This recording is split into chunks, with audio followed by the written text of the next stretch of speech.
Picture a classic locked room mystery. But instead of a neat, dusty room in some British manor, it's a desolate, scorching stretch of a French highway. Right. And instead of a tidy puzzle waiting for a brilliant detective, you get this chaotic, bloody crime scene that's just been trampled by half the countryside before the police even really know what's happening. Yeah, trampled is putting it lightly. So welcome to this deep dive. Today, our mission is to untangle a 70-year-old web of botched police work, fractured family loyalties, and, some pretty wild Cold War espionage theories. We're looking into the Dominici affair. And to understand it, we really have to look at the dirt on the N96 highway. It's the absolute definition of, diagnostic muddy waters. I mean, we are dealing with an investigative landscape where literally every single piece of physical evidence was either compromised, moved, or just lied about. Wow. But underneath all that chaos, there's this fascinating psychological profile of a family and really a justice system that's just pushed way beyond the breaking point. Okay, so let's set the scene, right? Let's start with the victims and the geography, because spatial awareness is everything here. It's the night of August 4th, 1952. We're in the scorching heat of rural Provence in France. And you've got this family parked for the night on a roadside lay-by. Yeah, specifically, it's just off the Route Nationale 96, and parked there is a green Hillman estate car. The license plate is NNK 686.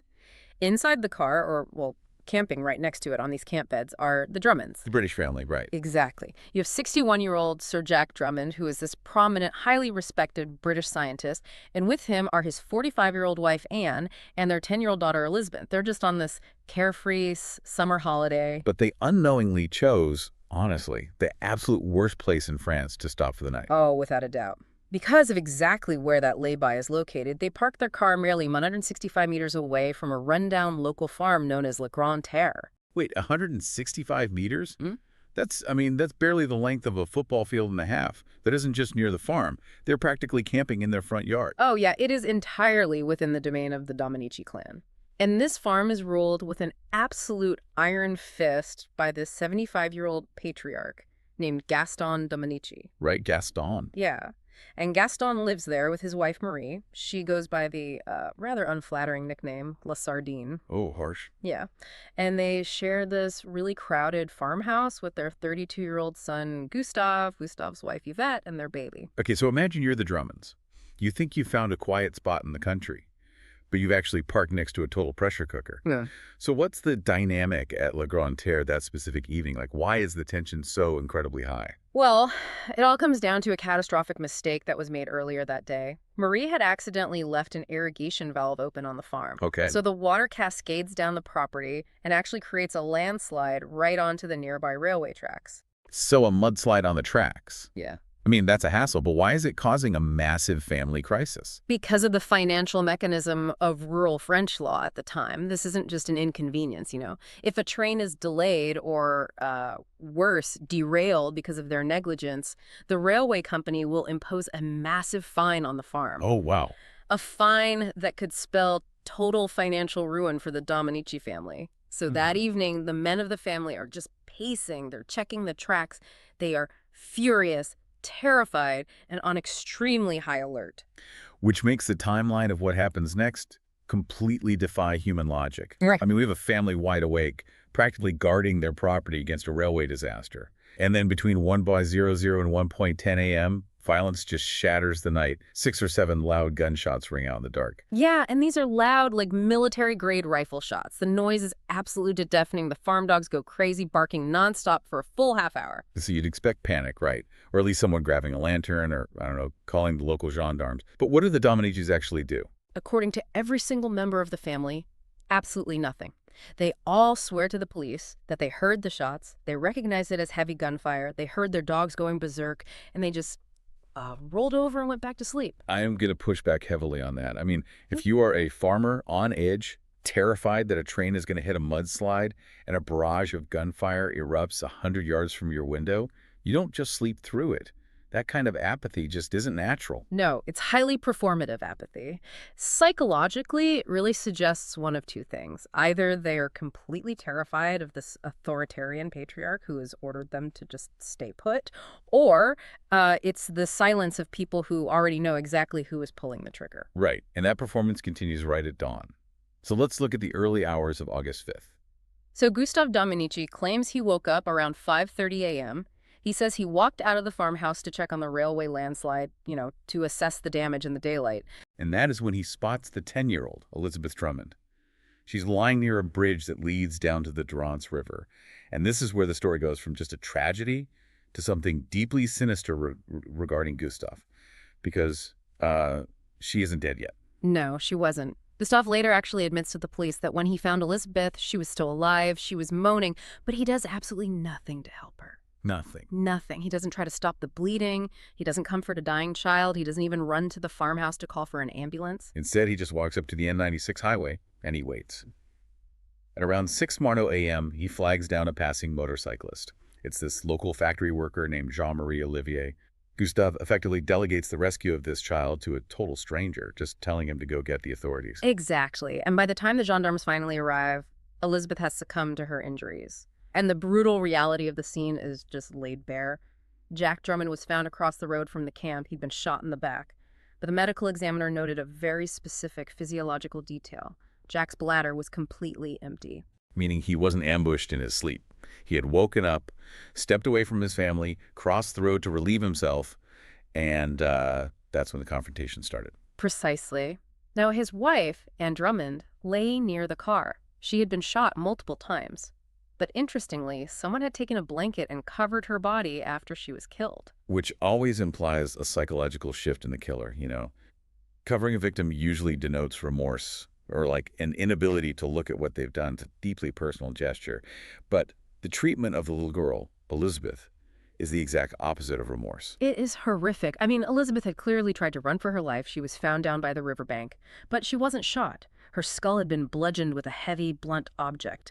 And the sheer force used was so excessive, so panicked, that the local doctor, Dr. Dragon, actually described her fractured skull as feeling like a bag of nuts. Ugh. That is awful. Yeah. But Dr. Dragon also noticed a glaring spatial anomaly that completely upends the narrative of the chase. Tell us about her feet. Right, so Elizabeth was supposedly chased in the dark, barefoot, across rough, stony, uneven terrain from the campsite all the way down to the riverbank. Yet, when the doctor examined her, the soles of her feet were completely clean. I mean, no cuts, no deep scratches, no heavy dirt. Hold on. That is physically impossible. You can't run for your life across a rocky French riverbank in the dark and have pristine feet. What's the mechanism there? How does that even happen? Well, it strongly suggests she didn't run to that spot. It implies she was struck closer to the camp or, on softer ground, and then her body was physically carried down to the bridge to be hidden or just to stage the scene. So you have a crime scene that is practically screaming its secrets. You've got clean feet, an empty bladder, a covered body, all these spatial anomalies. All the police have to do is secure the area and listen to the evidence. So what happens when the lead investigator, Commissaire Edmond Sebet, actually arrives from Marseille? What happens is contamination on a historic scale. The crime scene management was just an absolute disaster. I mean, in 1952, the strict protocols we expect today, like police tape, perimeter control, sterile access, they were loosely enforced at best and completely ignored at worst. It was a total free-for-all. I mean, if you look at the photographs from that morning, you'd be appalled. Journalists are just walking right up to the bodies. Neighbors are treating the campsite like a tourist attraction. And the gendarmes just let the Dominici family, including Gustav, the man who literally left a child to die, casually stroll across the highway right through the evidence. Yeah, they suffered from intense tunnel vision. The investigators were so fixated on searching the brush for a murder weapon that they completely ignored the psychological and physical clues right in front of them. For instance, that very morning, hanging on the line at the Dominici farm was freshly washed laundry, including a pair of the Patriarch Gaston's trousers that were soaking wet. How does a trained investigator look at freshly scrubbed, wet clothes hours after a bloodbath next door and just shrug? It defies logic. It's almost as if the human instinct to gawk at a tragedy provided the perfect smokescreen for the killer. The police were too busy, managing the spectacle to actually solve the crime. But eventually, their tunnel vision on finding a weapon does pay off. They pull something straight from the murky waters of the Durance River. And it's not a hunting rifle. It's a self-loading U.S. M1 Rockola carbine. Yes. A military weapon. Yeah. And a broken piece of its wooden stock is found right next to Elizabeth's body. The gun literally snapped over the child's head from the force of the blows. Now, why is an American military carbine in a French river in 1952? Well, because World War II had just ended a few years prior. The countryside was littered with leftover Allied and Axis weapons. Locals, especially poachers, kept caches of them hidden away. And the police know this, right? So they take this dripping, wet carbine and they show it to Gaston's eldest son, Clovis Dominici, and his physiological reaction just gives everything away. Clovis literally collapses on the train tracks. His knees just give out beneath him. Though he denies knowing the gun at first, that weapon really becomes the wedge that shatters the Dominici clan. The police start pressing Gustave, and Gustave just can't keep his story straight to save his life. He changes his timeline, he contradicts the motorcyclist, he lies about where he was standing. It gets so bad that a judge actually sentences Gustave to 2 months in prison simply for failing to assist a person in danger, the dying Elizabeth. They lock him up, really hoping the isolation will crack him. And it totally works. Fast forward a year to November 1953, the pressure cooker finally explodes. Gustave breaks down in tears in front of the police and accuses his 75-year-old father Gaston of the murders. And Clovis, the brother who collapsed at the sight of the gun, backs up his brother's accusation. He tells investigators that his father confessed to him privately. So the police bring Gaston in. They interrogate this aging, authoritarian patriarch for hours. And finally, Gaston gives them a confession. But if you look at the actual mechanics of his story, it is utterly bizarre. Yeah, Gaston claims it was a crime of passion. The official narrative he signs states that he wandered down to the camp in the middle of the night, secretly watched Anne Drummond undressing, and she somehow willingly submitted to him. Then, he claims Jack caught them in the act, a fight broke out, and Gaston shot them all in a panic. Okay, we need to completely dismantle this. Gaston is 75 years old. He walks with a heavy cane. He wears traditional peasant trousers held up by a cord that don't even have a fly. Plus, Anne Drummond's autopsy showed she was found fully clothed, with 0 signs of sexual assault. This isn't a confession. It's a desperate man feeding the police a wildly implausible script. Which raises the crucial question of why. Why would an innocent man, or at least a man not guilty of this specific sequence of events, confess to something so easily disprovable by physical evidence? Well, to protect the family. To protect a son or maybe a grandson. Exactly. But the French justice system, which was very hungry for a resolution to an international embarrassment, just ran with it. This brings us to the 1954 trial in the provincial town of Digne. And calling it a trial almost feels too dignified. It was a total media circus. Reporters from all over the globe descended on the town. The press had already demonized Gaston, branding him the monster of Lourdes. Even Orson Welles showed up with a camera crew to film an unfinished documentary about the spectacle. But beneath the flashbulbs, there was this profound structural failure of justice occurring. The famous French writer Jean Giono was covering the trial, and he noticed a devastating cultural and linguistic divide. Gaston Dominici was a native Provençal speaker. His entire conceptual world existed in that regional dialect. Giono estimated that Gaston possessed a working French vocabulary of roughly 30 to 40 words. Meanwhile, the judges, the prosecutors, the Parisian lawyers are all operating in high, formal, legal French. They're using a vocabulary of thousands of nuanced words, full of conditional tenses and complex legal traps. It's like being forced to play a high-stakes game of chess to save your own life, but you only know how the pawns move, while the prosecution is playing with the entire board. I mean, they were interrogating him, twisting his rudimentary one-word responses, and he didn't even have the vocabulary to perceive the legal traps, let alone avoid them. It was a complete dialogue of the deaf. And because of that, despite the absolute lack of material evidence linking Gaston directly to the M1 carbine, he was found guilty and condemned to death by the guillotine. But his head never met the blade, because almost immediately after the verdict, Gaston completely retracts his confession. He admits exactly what we suspected. He only confessed to sacrifice himself and protect his grandchildren. Yeah, he offers a brand new narrative. He claims he secretly overheard Gustave and Gustave's wife, Yvette, whispering in the farmhouse. They were allegedly discussing how Gustave, along with his 17-year-old nephew Roger Perrin, were the ones who actually carried the little girl's body in the dark. Which perfectly explains a clean feat. This explosive claim forces the Ministry of Justice to halt the execution and launch a massive counter-investigation, led by 2 Parisian commissaires, Chenevier and Gaulle. They dig deep into the forensic inconsistencies that the local police just ignored.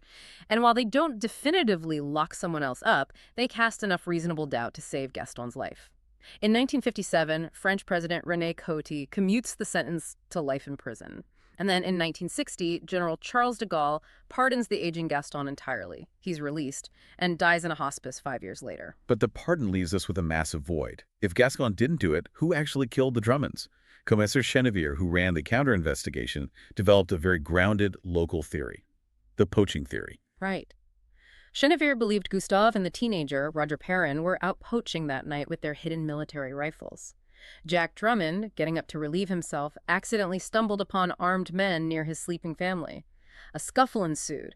Gustave panicked and fired the shots. And then the Patriarch Gaston arrived on the scene later, saw the disaster his family had created, and used the carbine to finish off the fleeing Elizabeth to eliminate the only witness. It perfectly fits the timeline, the weapon, and the family cover-up. But decades later, a completely different theory blew the lid off this case. An explosive alternative popularized by journalist William Raymond, the espionage theory. Raymond argued that we fundamentally misunderstood who the victim was. Jack Drummond wasn't just a harmless nutritionist on a camping trip. During World War II, Drummond had been heavily involved with British intelligence, specifically managing food supplies, chemical agriculture, and working on clandestine projects. Now remember the context here, right? It is 1952. The Cold War is at its absolute peak. Paranoia is literally everywhere. Raymond uncovered a forgotten confession from a man named Wilhelm Bartkowski. Bartkowski was a German prisoner who confessed to authorities way back in 1952, shortly after the murders, that he had driven a lilac-colored Buick to the south of France to transport a team of Soviet KGB assassins. So, a professional hit squad targeting a former British intelligence officer. According to Bartkowski, yes. And here's what gives the theory terrifying way back. Bartkowski knew granular details about the crime scene that were never released to the press. He accurately described the exact curve of the N96 highway. But more importantly, he described a unique, square-faced gold ring that was stolen from Anne Drummond's body that night, a detail the public knew absolutely nothing about. Okay, the ring is a compelling detail, but let me challenge the core logic of this spy theory. If this was a highly orchestrated professional hit by elite Soviet KGB assassins, why on earth would they use a rusty, locally sourced M1 carbine? And worse, why would elite hitmen leave the murder weapon and a broken piece of its wooden stock right there in the river just a few yards from the victims? It is a massive contradiction in methodology. Right. Professional assassins don't bludgeon a 10-year-old girl with the butt of a rifle until it breaks. That overkill, the bag of nuts description from the doctor, is a marker of extreme emotional volatility. It feels chaotic, panicked, and intensely personal. It screams amateur panic, which brings us right back to the Dominici family. It really does. The psychological profile of the killer simply doesn't align with a cold, calculated, state-sponsored hit. Which means we are left with a 70-year-old ghost story, a tragedy that still haunts the region, littered with maddening, unresolved details. Like the mysterious woman in black. Multiple witnesses reported seeing an unidentified woman in dark clothing near the Drummond camp the evening before the murders. She was never identified. Who was she? Or the vanished physical evidence. Investigators found a pair of blood-stained girls' underwear near the local train station. But before any forensic testing could be done, they completely vanished from the police evidence locker. Just gone. Then there are the footprints. The initial police sketches from the morning of August 5th clearly show unidentified footprints in the dirt near Elizabeth's body. They were made by crepe-soled shoes.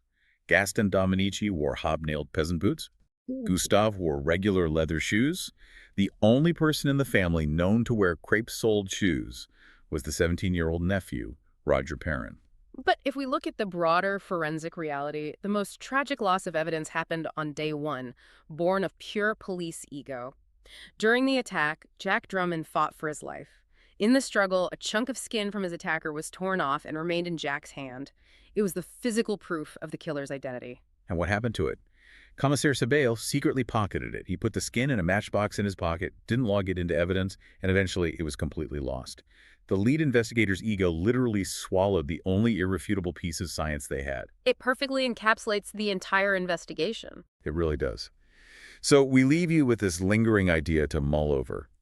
The truth of the Dominici affair, the true identity of the killer, was almost certainly written right there in the dirt on the morning of August 5th, 1952. The crepe-soled footprints, the placement of the bodies, the clean feet, the weapon, it was all speaking. But the people meant to read that scene just failed. Reporters, neighbors, and the police themselves all trampled over that exact same ground. It makes you wonder, Did our human, desperate desire to see the crime actually destroy our only chance of ever solving it? Something to mull over the next time a true crime story breaks. Until next time, keep digging.